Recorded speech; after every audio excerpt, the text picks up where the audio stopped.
Greetings and welcome to the Department of Tangents podcast, a conversation with soul singer Zeshan B and featuring new comedy from Ray Harrington. If you have not yet heard Zeshan B, do yourself a favor. Pause this podcast and look him up. Pick up his debut album Vetted, or watch his performance of Cryin In the Streets on The Late Show with Stephen Colbert, or singing the national anthem at the Carter Foundation in Detroit. He's got an amazing voice and a really good ear for classic soul songs. Cryin is a George Perkins single from 1970 written by Sam Matter, Ted Harris, and Carrie Porter as a reaction to the assassination of Martin Luther King Jr. It's one of the focal points on Vetted, but there are many standards on the album, or many should-be standards on the album. Zeshan also covers Bobby Blue Bland's Ain't No Love in the Heart of the City, Curtis Mayfield's What Now, and William Bell's You Don't Miss Your Water. Zeshan grew up absorbing the sounds on his father's soul records, but as a child of Indian immigrants, he also heard a lot of Indo-Pakistani music. You can hear that in his vocal runs, or in the intro to Heart in the City, on which he also plays harmonium. His music is a confluence of everything he grew up listening to, most obvious on songs like Meri Jaan, a rocking electric Chicago blues number he also happens to sing in Urdu. I got to sit down with Zeshan before a recent show at Sonia in Cambridge, Mass. My apologies to both you, the listener, and Zeshan. I caught him while he was eating dinner after soundcheck, and while I tried to stretch my questions when he took a bite, I still caught him with a mouthful once or twice. I also hadn't realized that where I had set us up was the only table, and it was right in front of the green room's bathroom. So you get to hear some ambient flushing in the background. Ah, the glamorous life of a traveling musician. I do my best to fill your senses. After the conversation, you'll get a preview from Ray Harrington's outstanding new comedy album, Overwhelmed. And now, Zeshan B.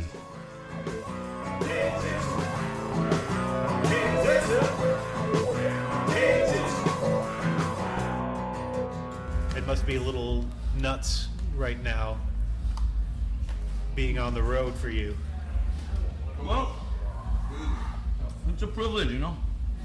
Every musician, this is what they want. Sure. There we go. Ambient sounds, but not overwhelming ambient sounds. There we go. Yeah, exactly. Fill up some ear space. Give them a taste of what's really going on right now. Yeah. So you were on Colbert this week, and now you're back out sort of touring, and you've sung for presidents. You're on TV, and you're in a room with 300 people tonight. It seems like it might be a little dizzying. Is it kind of a roller coaster? It is. Well, you know, in a way, it's been happening all so fast. But you know, I've been at this for a while. People don't realize that, you know, once things start working out, I think it's easy to not know that, like, someone, you know, when all this is going on, that actually for a while this person has been at this, you know. You know, it's been a crazy couple of months, but I'm just loving every second of it. Yeah, people don't realize that first album comes from however many decades of working at it and writing and decades of you know, years of good and bad decisions, you know. Some that are less glamorous than others, and some that are like, okay, well, this was a further step along the journey, and it's just such a blessing to have amazing musicians that, you know, play with me and work with me, and, you know, I enjoy being part of their vibe. They enjoy being part of my vibe, and it's been a lot of fun. Well, the debut album Vetted came out in April, right? And it seems like you've been getting steady attention since then. It seems like it's been a fairly good climb since then, which is what you'd want. Yeah. You know, honestly, I had no idea. Honestly, sorry. That's honestly, okay. I didn't draw out the question as long as I should have for that. No, that's fine. Honestly, you know, when I released it, I just said I wanted to put out some great music. I had no idea, you know, that it would get any recognition at all. You know, my thing was I just wanted to do it. I wanted to put my stuff out. Whether or not people like it, it's me, and I've just been fortunate that people have, it strikes a chord with people, and you can't hope for any better than that. That's as good as it gets. But that was the feeling as you were releasing it. I don't know what this is going to be. I don't know where this is going to take me. Absolutely, yeah. I don't, and I tried not to think about it. I just tried to really think more about putting out something that is authentic to me and that is commensurate with my life and my experiences and my temperament, and my just my overall ethos. Do you still have that feeling you're not sure what's coming next? Oh, absolutely, yeah. Oh, this is even with the accolades and the buzz and there's no. I mean, in a way, everything is temporary, and there's no telling, what's around the corner. I've seen, enormous ups, and I think the life of an artist is a life of, if things go well, it's a life of, I think, seismic ups and downs. So you get used to not, or I don't know. I mean, I'm just starting out, but I guess I try to have a healthy mentality, and for me, it's like, well, this can all change for the better. It can change for the worse. It can remain the same. Who knows? You just got to keep doing your thing. Now, the song that you sang this week on Colbert, "Cryin in the Streets," how long have you been singing that just as a fan? How long? When did you remember when you first heard it? Yes, I first heard it in 2015, if I'm not mistaken, and that was, I believe 2015 is when the insurrection in, talk about ambient noise. Just to explain to people, we're at a club called Sonia, and I have chosen poorly our location. We are directly in front of the bathroom in the green room at Sonia, which I didn't give a second thought to when I set up the microphones. So I apologize. It's all part of giving you a real taste. You shouldn't feel bad about that, now that here comes the driver. At least he washed his hands. That's what's important, Yes. You didn't hear that. When he comes and shakes my hand, I was like, oh boy, man. For the listener, it's important that everybody know that at the show tonight, everybody will have clean hands, especially the musicians. Yeah, and I have to shake people's hands and all. That's important, right? So 2015. 2015. I heard, I believe that's when all the protest, in Ferguson, that happened. I believe it was in 2015, and Black Lives Matter was starting to really, build to a swell, and caught my attention as being a movement that's amazing. That's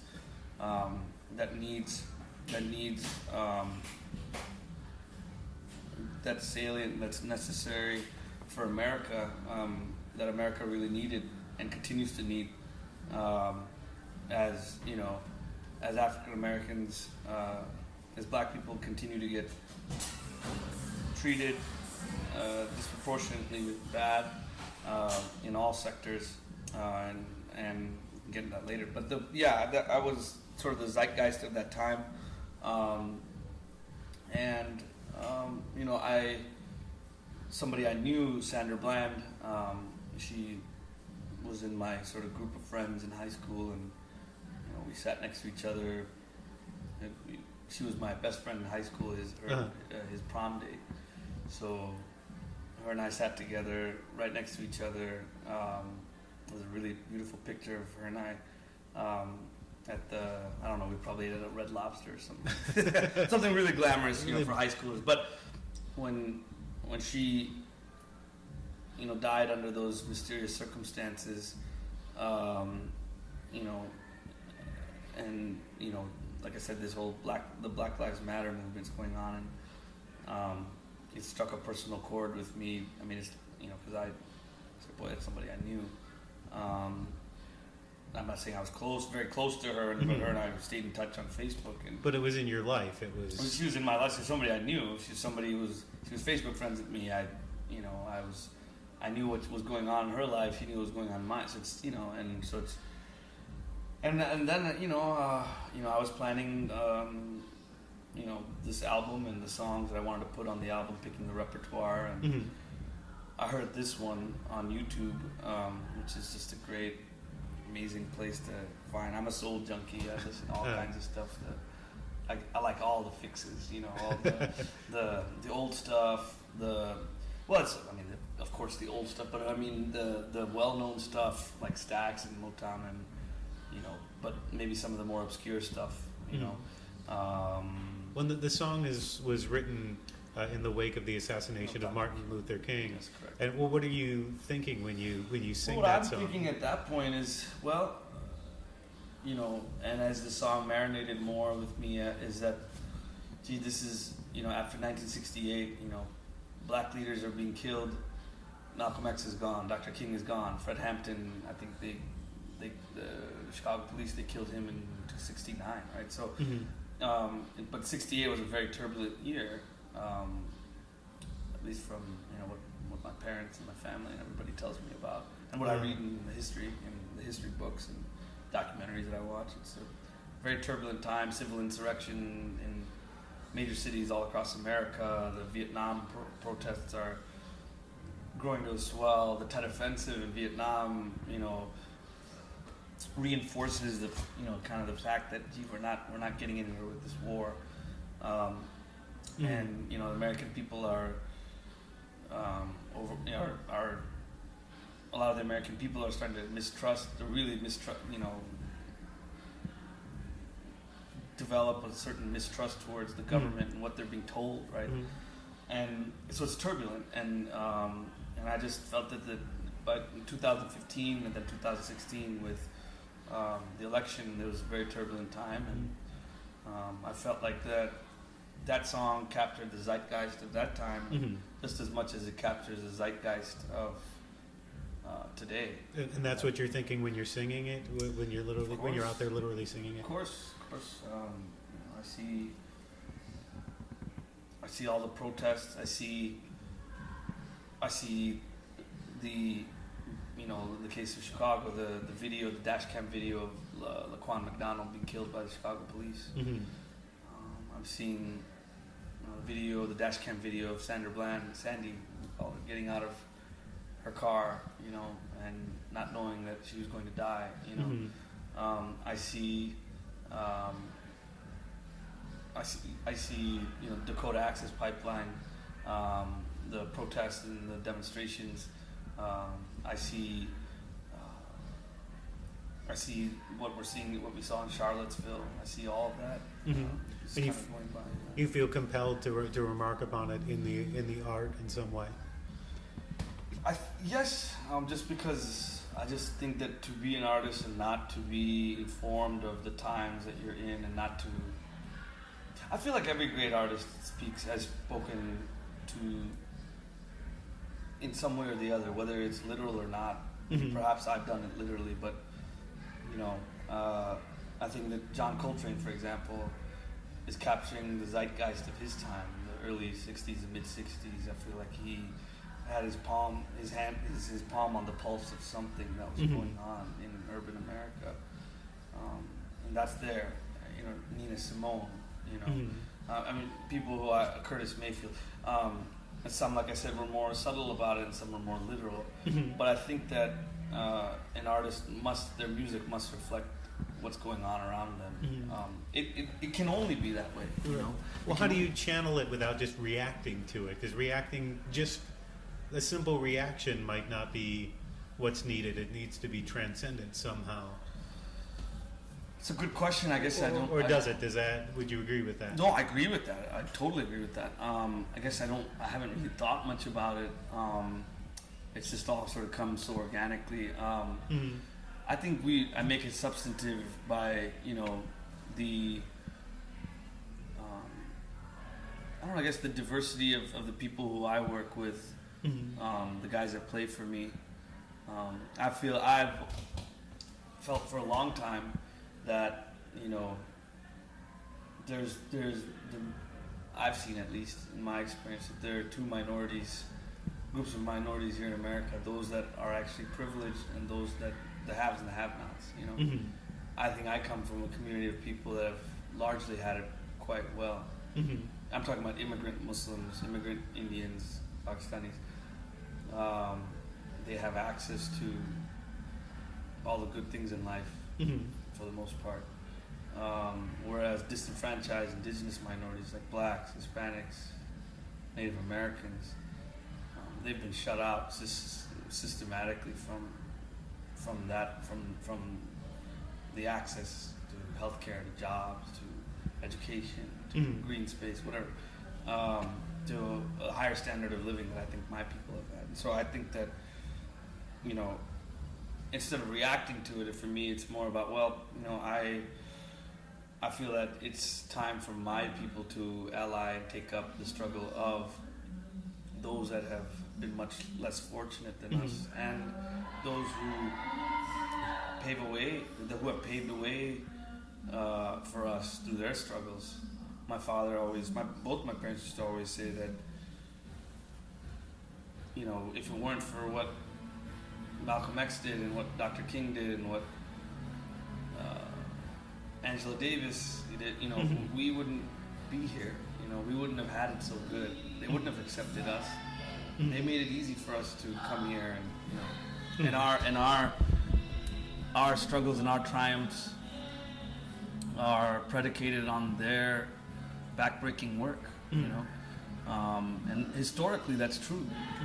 The civil rights movement, they worked very hard to achieve what they achieved, and even still things are so bad. But I mean, but your parents instilled that in you. of course, yeah. And historically, it's true. Like I said, you know, you think about 63, 64, and 1965. That's when the immigration, when you know, President Johnson signs, legislation that opens up immigration for people like my aunt and uncle who came and started the whole jing bang of our family here in America.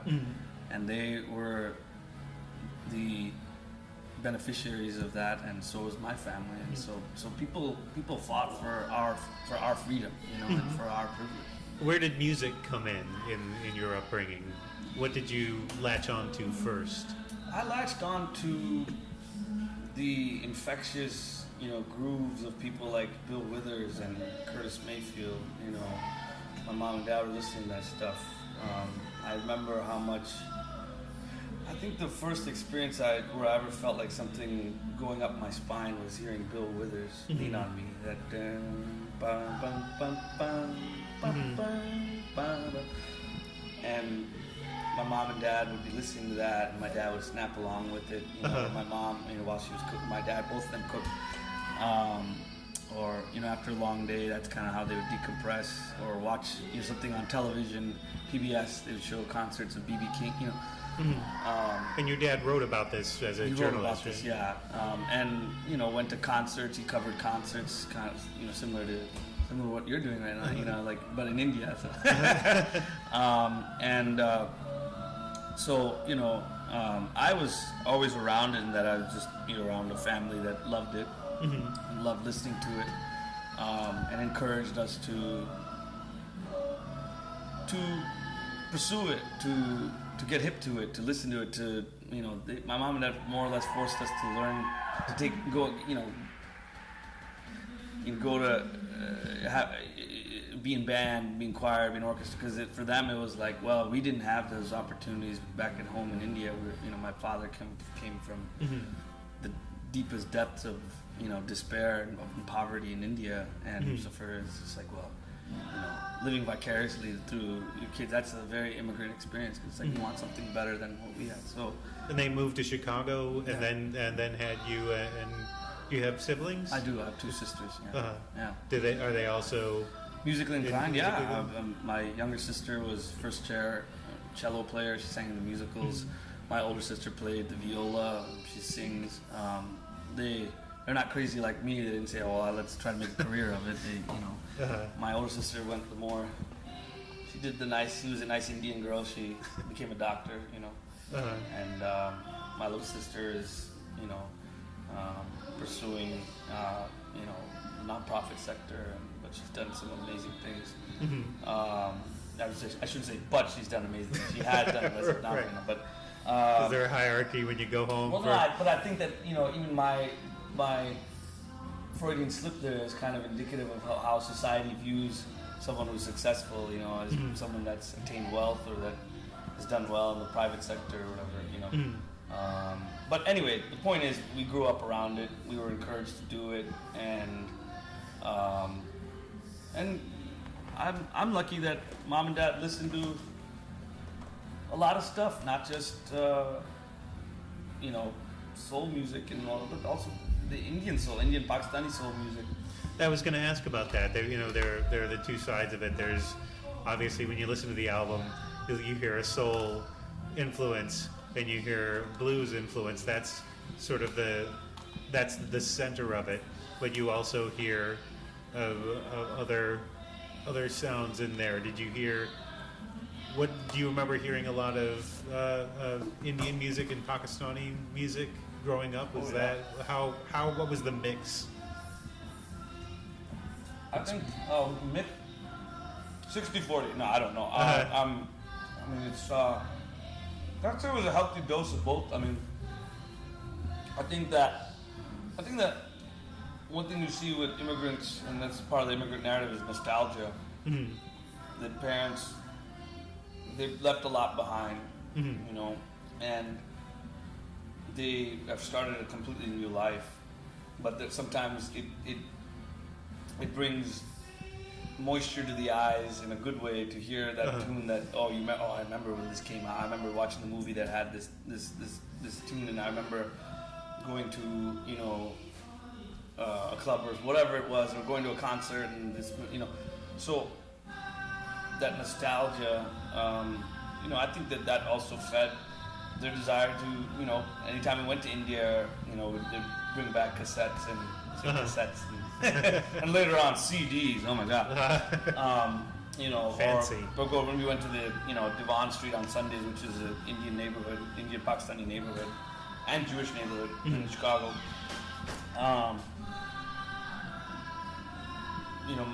My mom and dad would restock on, the stuff on the fixes, you know what I mean? And for us, but anyway, as far as the mix is concerned, I think it was, like I said, a healthy dose of both. There was the nostalgia that is like, and it's like, Zeshan, you need to listen to this song because, my father used to sing this song, or you should listen to this because I remember on such and such holiday we would sing this or whatever. And I don't know, I guess I was always drawn to beautiful sounds, and there was some really amazing things. And I don't know, I guess anything that felt real and not overproduced, and the stuff that they listened to was just kind of the down-home soul, Indian, not that flashy Bollywood stuff. I mean, there's some of that was cool, and fun to listen to, but I'm not saying that. But there is a genre of Indian Indo-Pakistani music that really is soul music, and it's I don't think it's as well known, but it's there. And I was lucky enough to grow up around it. You can hear in some of the songs, like it was like in "Ain't No Love in the Heart of the City." You hear beginning in some of the vocal runs. You hear this sort of soul blues kind of run, but then something else sort of sneaks in there. There's something that something more Eastern. I don't know how to identify it without it to sort of pinpoint it, but it sort of slips in and out of there. Like that's soul. Oh wait, and it's starting to move in a different direction and then comes back. It sort of slips in and out. It's interspersed. Yeah. Do you feel that? Is that something that you do on purpose? Is it something that just comes very naturally? Very natural, because soul music. No matter where you are in the world, soul music is soul music. It stirs your soul. It doesn't just stimulate your body. It stirs your soul. It nourishes it. It replenishes your mind. It rejuvenates you, or maybe if it doesn't rejuvenate you, it allows you to grieve. It allows you to emote. It allows you to be vulnerable, and that's not just in what we know as American soul music or neo soul. It's in that in the Pakistani ghazals or film, some of the film songs that came out that just were about being down and out and the despair of people. And you think about it, the majority of people in India and Pakistan live in poverty, and so a lot of the song literature, especially from the time that my mom and dad, their time, the stuff they listened to, the stuff, like I said, I had the privilege of growing up around. A lot of that repertoire spoke to that, to that experience, and so anyway. But as far as the melismatic singing and all that stuff, it all happens just organically because it's just whatever I feel in that moment. And I think that soul music, that's really what it's about. It's not about, it has to be this way or that way. It's kind of, well, what headspace are you in? What's good with you at that moment? What's bad with you at that moment? What's going on at that moment? Do you see them as, do you see hard genre lines between the Indian and Pakistani music and the soul music and the blues music, or is it all just sort of a spectrum of how you're feeling? That's a good question. Because they were both normal for you when you were growing up. They're just what's around. So you don't necessarily, the way that somebody in the West might see them as so completely different. What's interesting is, I think growing up, when I was a kid and when I was a teenager, before I studied music in the conservatory, I don't think I saw any of those differences, right? But then, when I'm 18, I go to college and I start studying music, and it's codified and more kind of, taught along certain lines. I'd have to admit that probably then is when I started analyzing things more, probably over-analyzing things to the point where it's like, oh, well, no, there's clear differences between this, that, because of this such and such, this is such and such musical syntax here, this such and such expression here. It's education is an interesting thing. It can be, I'm not, obviously I advocate for it, but but education, being in that bubble of academia and being, so immersed in it, like sometimes you lose like some of the, I guess for lack of a better word, the razzmatazz of real life. And I feel like once I got out of college, then it's almost like I relapsed into like what it was when I was a kid, when it was just all one sort of spectrum. And because I don't know, I started living real life, you know what I mean? I started getting back to like, I'm just being what I was, does that make sense? It's like, it's like education for good. I mean, they teach you a lot, but then you start differentiating because you start thinking of things more structurally and more methodically. But then, life, you get a dose of reality and you get out and it's just like, well, this song has a groove, that song has a groove. This song's about unrequited love, that one's about unrequited love too, and Well, Meri Jaan has that sort of that alchemy to me. That's the song that most feels like it's indicative of where you're from. Because even it's in Urdu, right? I saw that somebody had mentioned that's what it was from. But when the music starts, all I'm thinking of is that it doesn't matter that guy's singing in Urdu, that guy's from Chicago. That's what I feel when in the flesh. Yeah, because it's got that blues, that Chicago electric blues bite to it. I mean, like I said, an artist can and should reflect the times, and because it's my upbringing. I'm from Chicago. I'm very proud of it. I have a hat that has the flag on the back of it. For those of you that can see, Yes. This is radio podcast world. But I mean, and that's my dad listened to Muddy Waters growing up. He listened to Howlin' Wolf. When you grow up, I mean, so yeah, I mean, it's reflective and commensurate with my own life experience growing up in Chicago. And I think part of growing up from Chicago is, what's amazing is that as a musician, you're an heir, inheritor, so to speak, of really rich musical tradition and heritage. So I'm very proud to be a son of that town. Do you consider yourself a soul musician? Is that the designation that you would? I think so, and I think that there are a lot of people who are soul musicians.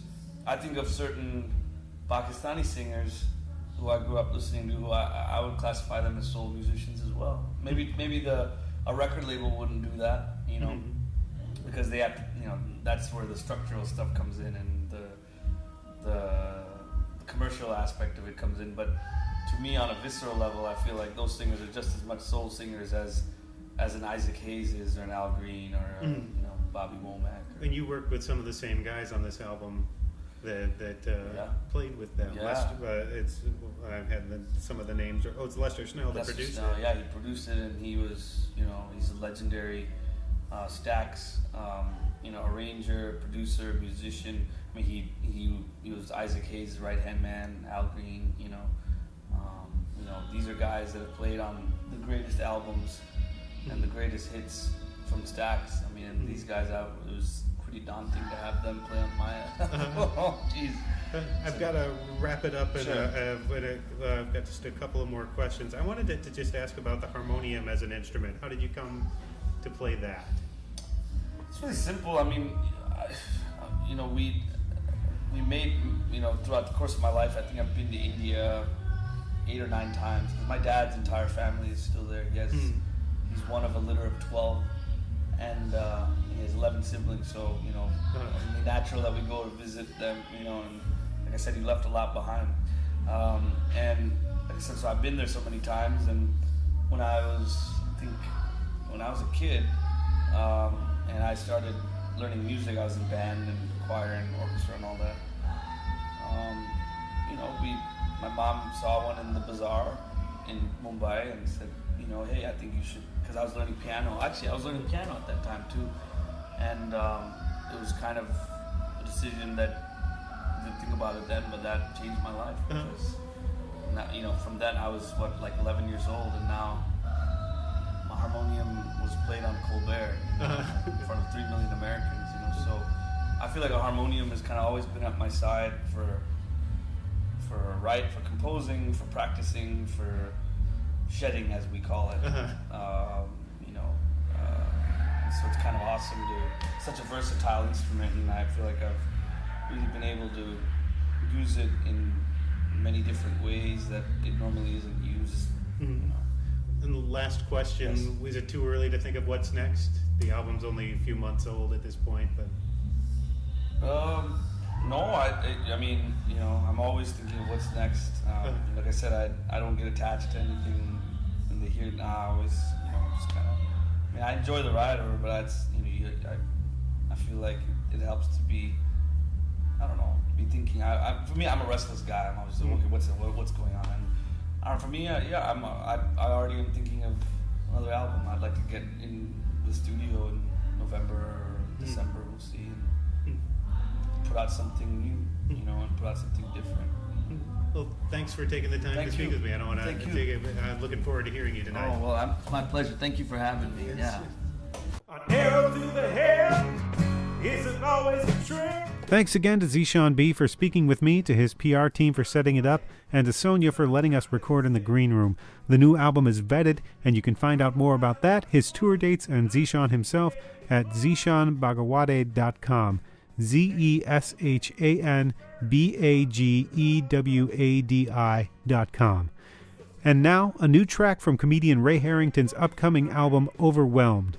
If you're listening to this podcast before September 8th, that's the date the album comes out. This track is Vanilla Folders and details a specific pet peeve of Harrington's.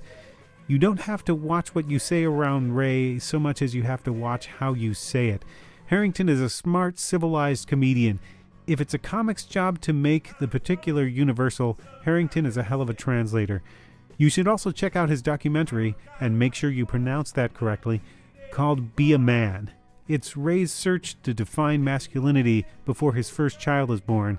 He also interviews Kyle Kinane and Bobby Kelly and Doug Stanhope. It's funny and it's profound. It's career-defining work.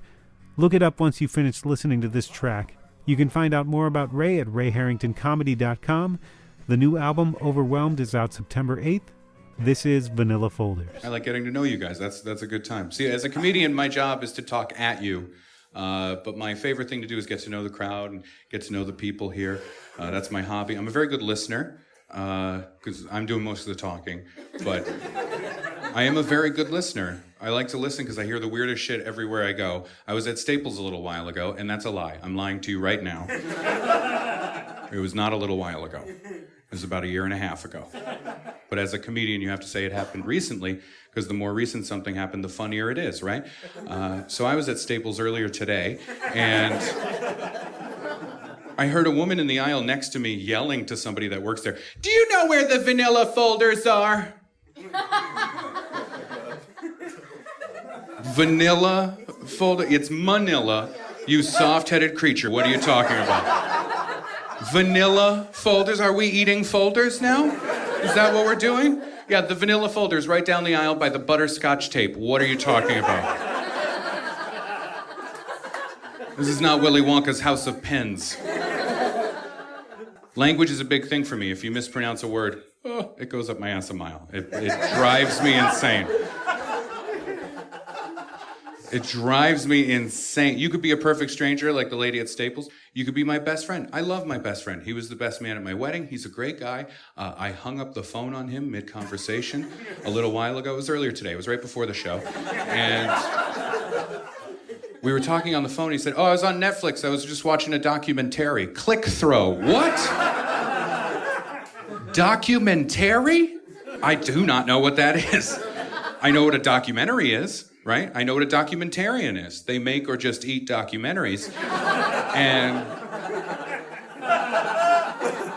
All right, that's a test joke. That is a test joke I like to throw out, feel out the crowd. It's fine. It's fine. Everybody's doing great. A little more on the right side of the room for me. Stage right over here. Stage left, you're doing great. Stage right, better. Stage left, great. I'm just worried because at the end of this bit, I tend to lose some people. So if this side of the room, if you see this side of the room laughing, just go along with it. I heard a snort and that took me out of the bit entirely. I like that. I like a snort. Oh, a snort is great as a comic when you hear that because it's your body refusing to follow your own directions. And it's because something happened that's so funny, you're shutting down. Your brain momentarily forgets how to breathe because you're doing one thing with your mouth and your nose goes, "Keep going." And that's a good, if somebody pees at the end of this show, then I will have done my duty as an American. I don't know what I'm talking about. Got very patriotic. Okay. I'm not from around here. I'm originally from Maine. That is where the winter comes from. That's where it starts, right? Canada's Florida, if you're familiar with it. Yeah, see, it's from this side of the room where the laugh is coming from. Okay, so I moved a little while ago. It was earlier today. Everything funny has happened today. I just moved earlier. It's been very busy. And when I moved to Rhode Island. That's the little state. That's the tiny one. And now I live there. And I met my wife's aunt when I moved. She's a lovely lady. She has lived in Rhode Island her whole life, and she wanted to tell me all the places to go and visit. And I'm trying to be polite. It's my first time meeting her. Remember, language is my thing. And she said, "Oh, now that you live in Rhode Island, you got to go see Purgatory Chasm. You got to go see the Chasm. It's beautiful at the Chasm. Oh, you can pack a picnic for the Chasm. Take pictures at the Chasm. You could spend a whole day at the Chasm. You gotta go to the Chasm." She said Chasm like 300 times. I was losing it. Blood was gonna trickle out of my ear, right?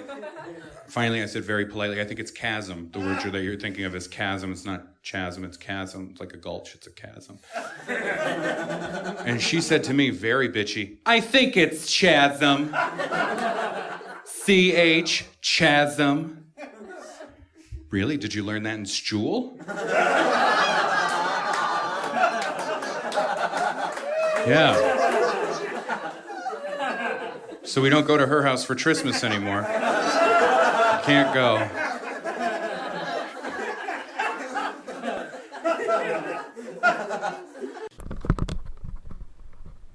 Dear Young,